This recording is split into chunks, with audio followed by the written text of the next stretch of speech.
Hey guys, um, gonna apologize from the offset because you're just gonna see a whole heap of me struggling to have any energy whatsoever. Um, there are reasons behind it, and namely that I have now officially had my blood test results back, and the doctor has diagnosed me as anemic, as well as some other stuff that needs retesting. But for those of you that don't know much about anemia, mine's iron deficiency anemia.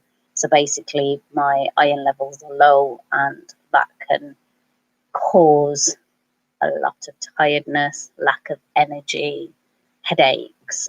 So it's all starting to kind of make sense a bit more. I have got tablets now, but today will be the first day I start taking them. So hopefully, like this time next week, you lot will see me up and down Soho Road dancing, like bare energy.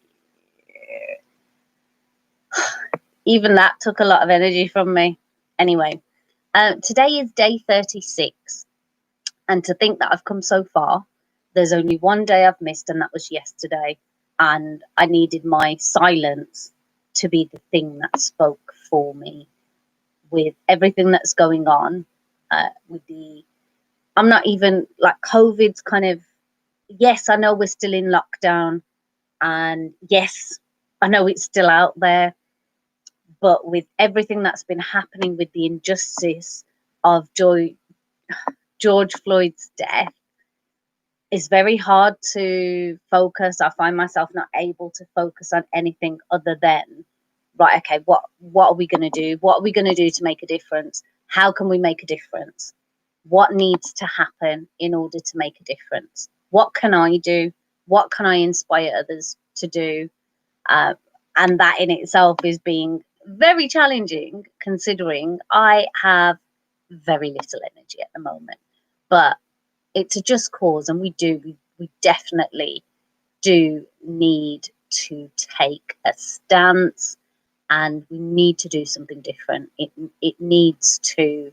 I want to sit here and say racism needs to end fully, and I want to be optimistic. I am a glass half full type of person, but unfortunately there's also that sense of realism that's like, right, well, is it going to happen?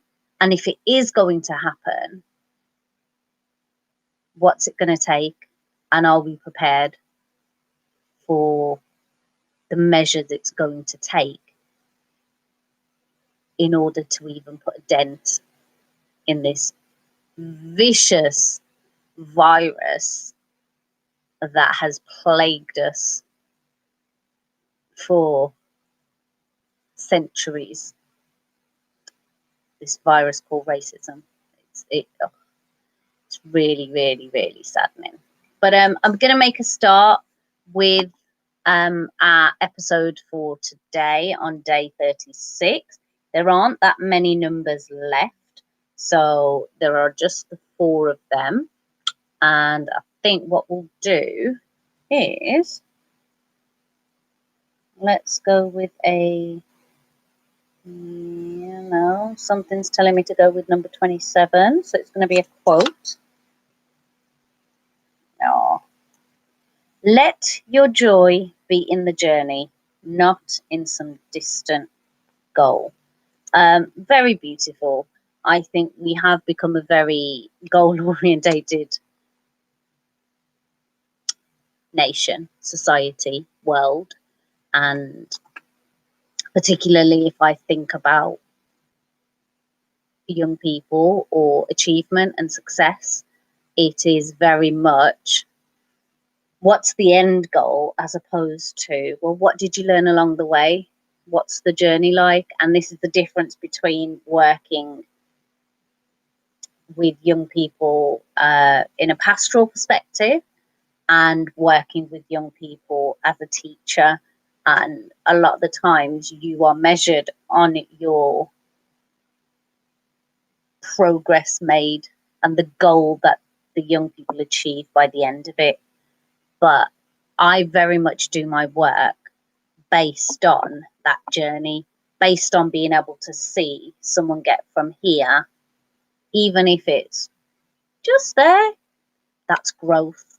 And that's what I think we need to be able to do with ourselves.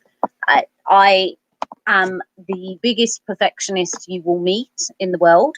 I'm becoming a lot better at understanding the concept that pushing to be perfect is setting yourself up to fail. So I try to focus more on the journey now instead of the goal. I try to focus more on this is where I'd like to get to, but providing I'm learning something along the way, then that in itself is well worth it. So focusing on all the little stops we make along the way to this goal, to this distant goal.